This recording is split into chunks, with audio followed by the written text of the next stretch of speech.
Terima kasih atas perhatiannya. Pada sore hari ini kami para Kiai Sepuh mengadakan pertemuan.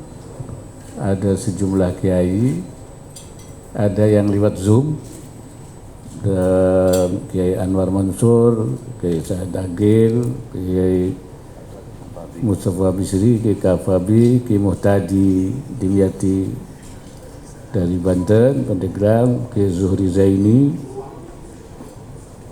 ada Kiai Idris dari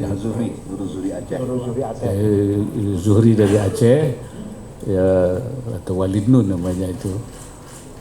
Dan kemudian yang hadir di sini, ya, ini ada Kiai Ali Akbar Marbun nih dari Sumatera Utara, Kiai Mu'ad Tahir, Kiai Harif Sadaqah, Kiai Muhtin Ishaq dari Jakarta, kemudian Kiai Mbah Maimun, kemudian Ata'illah Salahuddin Anwar, dan Kiai Haji Muhib Ali. Pertemuan ini didorong oleh rasa keprihatinan, adanya dinamika yang berkembang menjelang muktamar, adanya isu-isu yang sangat mengkhawatirkan karena ditandai adanya cara-cara yang tidak terpuji, ya, untuk upaya-upaya yang dalam muktamar yang akan datang itu.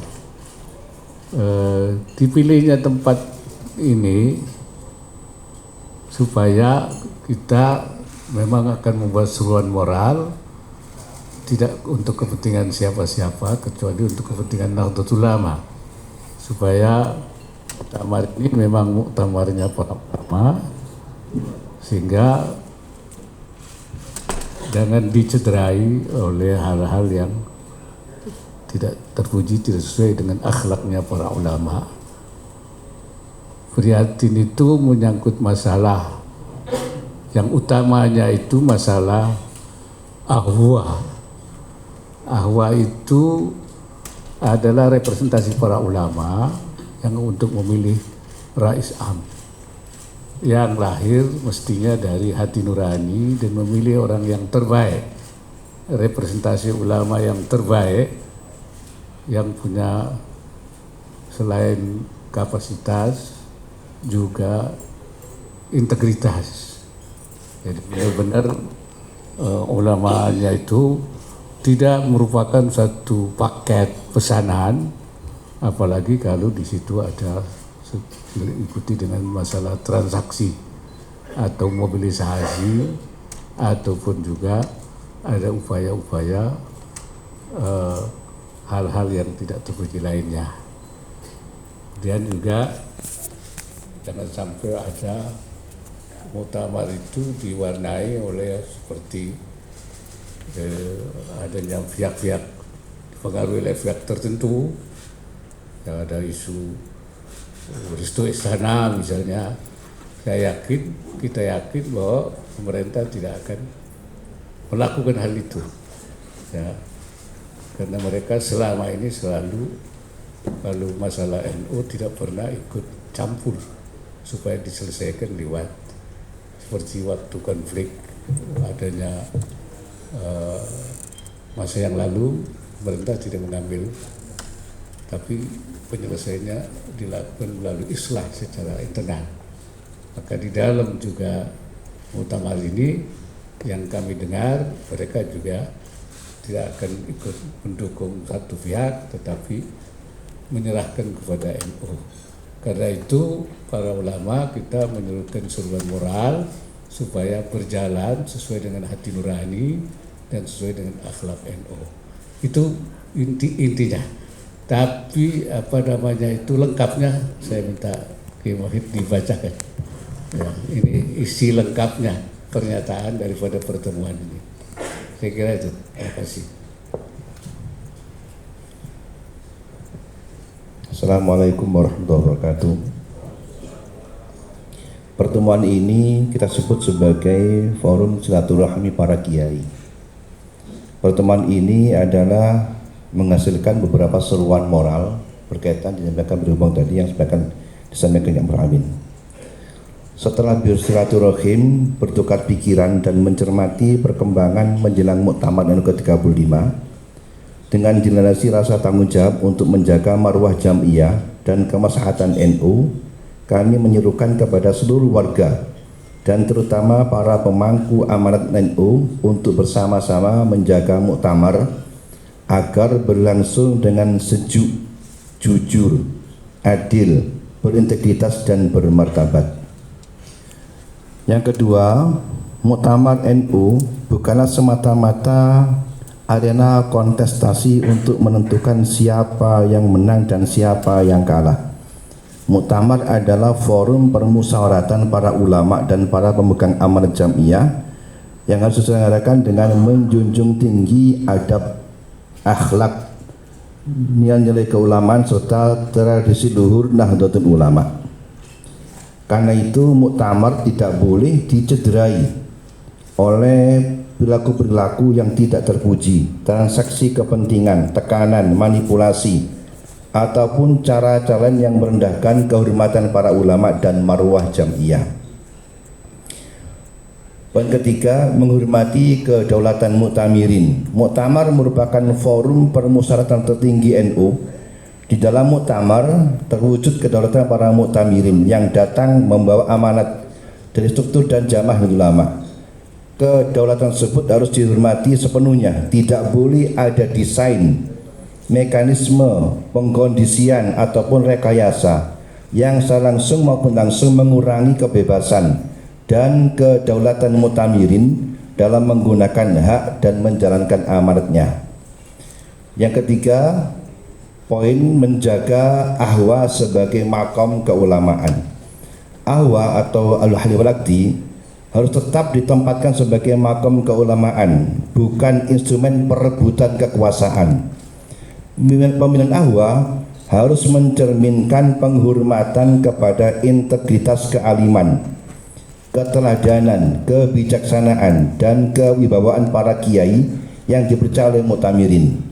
Karena itu proses pengusulan ahwa harus dijauhkan dari segala bentuk transaksi, mobilisasi yang tidak patut, tekanan atau praktek-praktek yang dapat merendahkan kemuliaan ahwa dan kehormatan para ulama. Poin keempat, keprihatinan atas penggalangan dukungan calon ahwa. Kami sangat menyayangkan munculnya fenomena penggalangan dukungan terhadap daftar calon ahwa tertentu jauh sebelum muktamar, terlebih apabila dilakukan dengan cara-cara yang menyimpang dari nilai-nilai keulamaan, akhlak dan tradisi Nahdlatul Ulama. Pengkondisian semacam itu berpotensi menggeser proses pemilihan ahwa dari musyawarah keulamaan menjadi arena mobilisasi politik dan transaksi dukungan. Lebih jauh, praktik tersebut dapat mereduksi kemerdekaan PWNU, PCNU, dan PCNU dalam menentukan calon ahwa berdasarkan kejernihan hati nurani, pertimbangan kemaslahatan Jam'iyah, dan penghormatan kepada makam keulamaan. Poin yang kelima, mengubah mekanisme waktu pengusulan ahwa. Ini seruan kita kepada SC Muktamar depan ini, supaya ada mekanisme yang mengatur di dalam tata cara pemilihan ahwa untuk menjaga kemerdekaan muktamirin dan mempersempit ruang bagi pengondisian, transaksi tekanan, serta mobilisasi dukungan sebelum muktamar. Kami mengusulkan agar di dalam tatib diatur cara tata tertib penyampaian nama calon ahwa oleh PWNU, PCNU, dan PCNU, dan tidak dilakukan bersamaan dengan proses pendaftaran peserta muktamar. Pengusulan calon ahwa hendaknya dilakukan pada waktu yang secara khusus disediakan menjelang proses penghitungan dan tabulasi ahwa dalam sidang pleno muktamar. Dengan demikian, rentang waktu antara penyampaian usulan, penutupan, penerimaan usulan, penghitungan, tabulasi, pengumuman hasil harus dibuat sesingkat mungkin dan berada dalam satu rangkaian proses yang berkesinambungan. Tata cara mekanisme ini hendaknya dituangkan dalam tatib pada muktamar yang akan datang. Di samping itu, kami juga tadi mengusulkan agar supaya ahwa yang terpilih di dalam forum muktamar dilembagakan menjadi, kalau Kiai Amin menyebut sebagai ahlul himayah wal islah dzatil bayin, yang bertugas untuk mengawasi jalannya NU, Jamiyah Ulama dan Majelis Tahkim, sehingga ketika terjadi perselisihan di dalam tubuh NU dapat diselesaikan oleh ahwa. Yang sementara ini ahwa hanya bertugas memilih Rais Am, selesai bubar. Kita berharap lembaga ahwa ini setelah muktamar sampai pada satu periode itu bertugas sebagai ahlul himayah wal islah wat tahkim. Ketika ada persoalan di internal, mereka akan memutuskannya. Yang poin yang keenam, semua pihak harus menadiri. Kami mengajak seluruh calon pendukung, calon pengurus pada semua tingkatan serta seluruh pihak yang memiliki kepentingan terhadap hasil muktamar untuk menahan diri dan mengedepankan akhlakul karimah. Yang ketujuh, muktamar harus menjadi jalan islah dan persatuan. Karena seluruh proses muktamar harus dilaksanakan demikian rupa sehingga siapapun yang terpilih memperoleh legitimasi yang kuat dan siapapun yang tidak terpilih dapat menerima hasilnya. Yang baik, itu poin-poin yang tadi kita sepakati. Kemudian tadi sudah ditawarkan kepada seluruh yang hadir dan semua menyetujuinya. Demikian, wallahu muwaffiq. Wassalamualaikum warahmatullahi wabarakatuh.